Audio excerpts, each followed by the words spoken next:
this point, man, there's really nothing to talk about because it's just the same things over and over and over and over and over again, and I am tired of it. If you guys have actually been following me, you know that I've actually missed a lot of reviews in the past month or so, and here's the thing, alright? Even though I've missed so many reviews, it does not feel like it to me, you know? I do not feel like I've missed a month worth of reviews at all. Even though I've missed reviews for like 3 or 4 SmackDowns, it feels like, I'm just back where I left. It really doesn't feel like I, missed anything.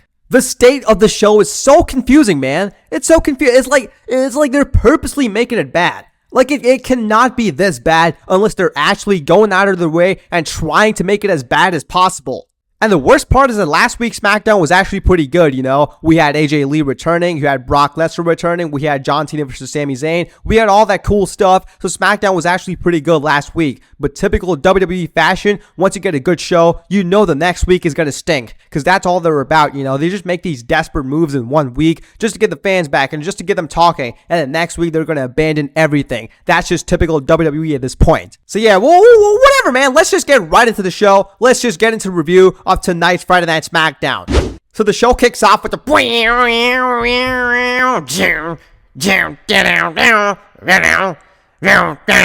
the Beast is here. Brock Lesnar kicks off the show, and before he can say anything, we see R-Truth. So R-Truth gets in the ring, and we had this little face-off with R-Truth and Lesnar, which was pretty funny, The visual of R-Truth and Lesnar having a face-off was pretty funny, but this whole segment was so bad, because let me actually get into it.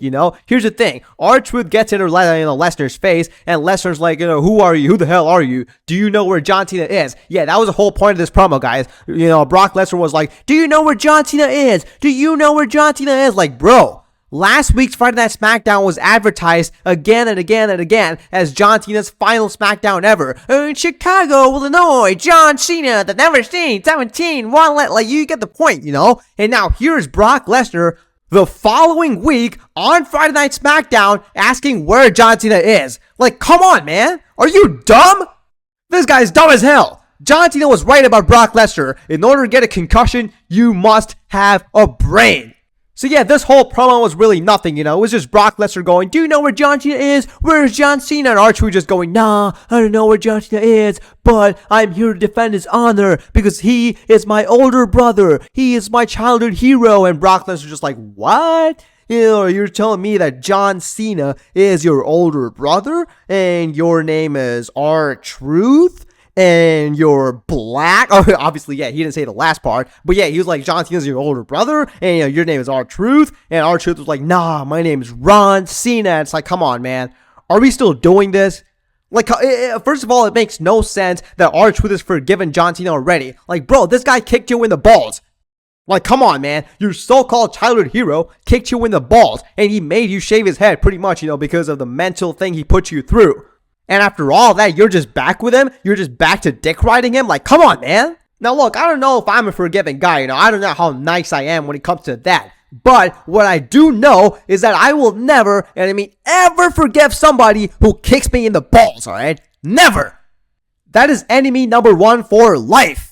This dude got fired, went through character development. He became the real version of himself, the serious version instead of his, goofy self. He cut off his hair and all that stuff. And now you're telling me he's just back to his regular goofy self? Why? Because John Cena's back to his regular self? Like, come on, man.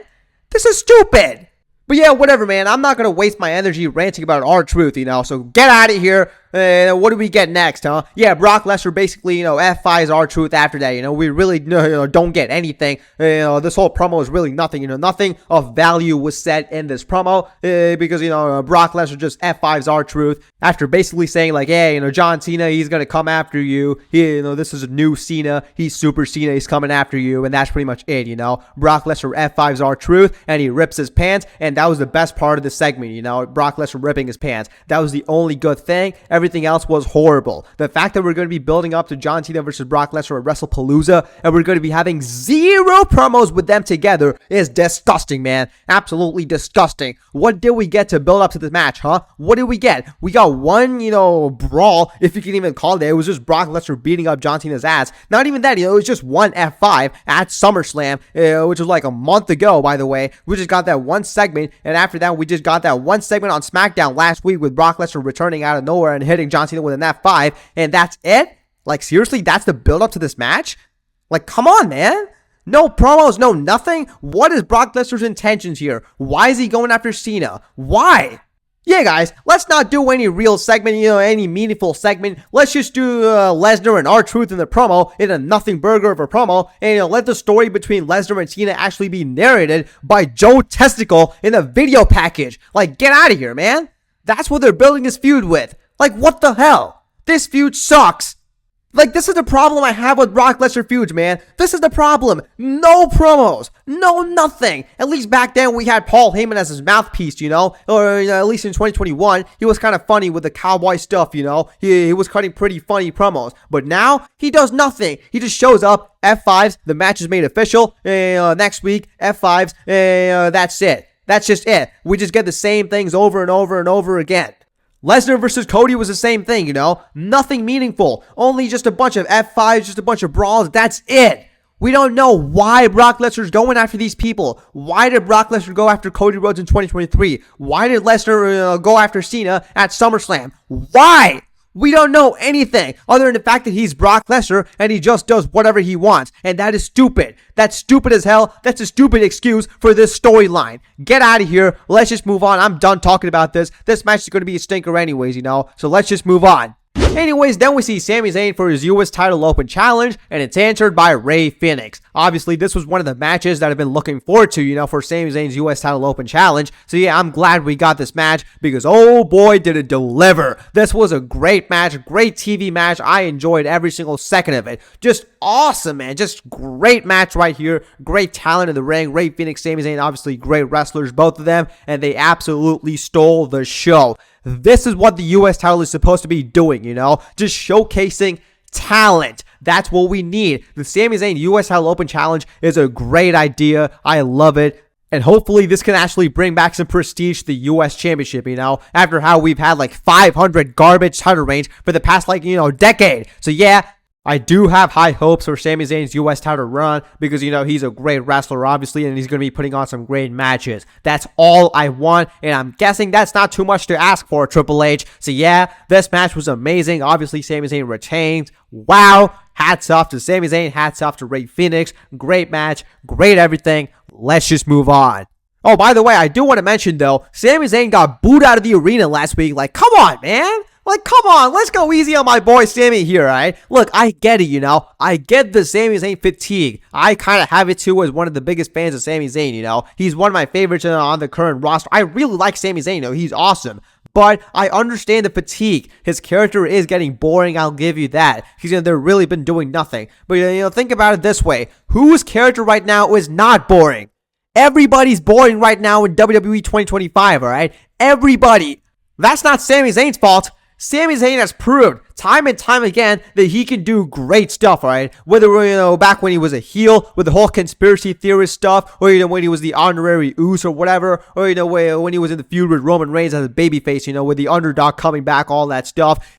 Sami Zayn is awesome, alright? I don't care what anybody says. Sami Zayn is awesome, and he does not deserve this hate. Those of you calling him Sammy Hogan, like, get out of here, alright? Get the hell out of here. You guys don't know ball. So yeah, with that being said, let's just move on. Sami Zayn, as usual, puts on a great match and retains his US title. Anyways, then we see Julia. Let's just move on.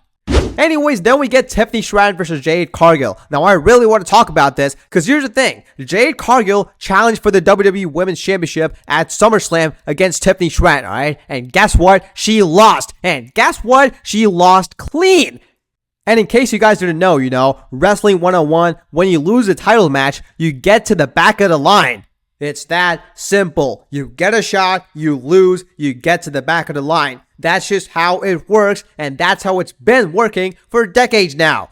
So the fact that Tiffany Stratton successfully defended her title against Jade Cargill at SummerSlam, and her next defense, her very next defense, is against Jade Cargill herself on SmackDown a month later is stupid, man. It's absolutely stupid. But anyways, yeah, obviously this whole division sucks, so obviously they gotta, recycle the same storylines and matches over and over again. So yeah, with that being said, let's just get into this match. The match itself was actually pretty good, I'm not gonna lie, surprisingly. It wasn't bad, but, it wasn't great either, like a lot of people might say, Obviously, in this day and age, WWE fans have just accepted mediocrity, so yeah, Whenever we get something decent, people are going to glaze it and call it great. This match was not great. It was decent. I'll give them that.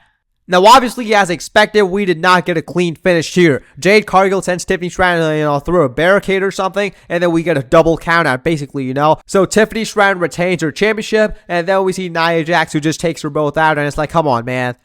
Come on.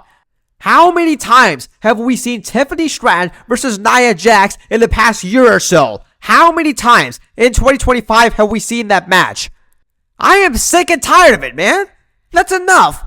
I've said this before and I'll say it again. This is the Gunther versus Jey Uso of the women's division. And it's a whole lot worse because it's been going on since January and it's still going on now in September. Get out of here, man. Let's just move on. Nobody cares about this.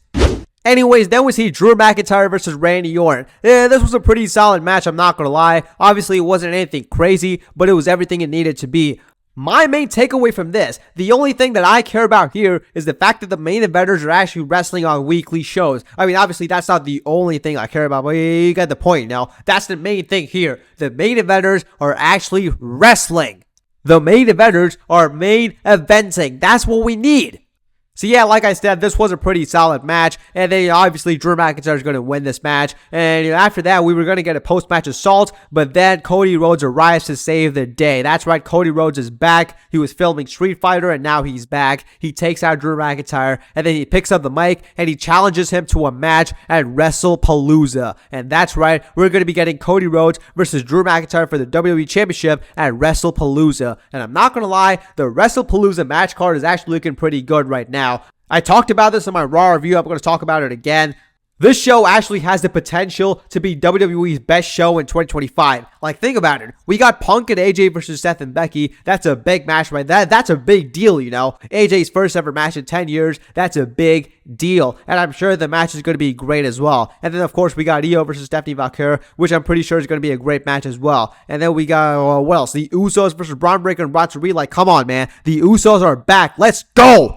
Let's go, man. The Usos are back. After months and months and months of complaining about Jey Uso's lack of in-ring ability, we are finally getting the Usos back. And the Usos in the ring are amazing. They're one of my favorite tag teams of all time. So I do think this match is going to be great as well. And I am excited for the future of the Usos in the tag team division in 2025.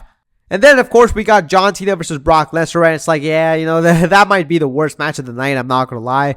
Because let's be honest here, that match is not going to be good, alright? Well, you know it, I know it, we all know it, that match is not going to be good. But, you know what? Two big names, two of the biggest names in WWE history, whatever, Maybe they're going to do something crazy, I don't know. But we also got Drew McIntyre versus Cody Rhodes now, which is going to be a great match. I'm pretty sure it's going to be a great match. I've been asking for this match ever since Cody Rhodes won the WWE Championship at WrestleMania 40. So yeah, I'm glad we're finally getting this match. I'm glad we're finally getting this rivalry. So I think WrestlePalooza actually has the potential to be a great show. If WWE plays their cards right, And obviously, judging by their track record, I'm guessing they're not. But the point is, this show has potential. Which is something I haven't said in a very long time, by the way. So yeah, I do have high hopes for the show. I hope it's going to be good. But this show, SmackDown, it was really nothing, man. Really nothing to talk about. Just a filler show. And that's just been this whole year, I'm not gonna lie, This whole year has just been filler after filler after filler after filler, and I am goddamn tired of it. I'm gonna give the show a 5 out of 10. Get out of here. So yeah, with that being said, that is it for today's video, guys. Thank you so much for watching. I'll see y'all next video. Peace out.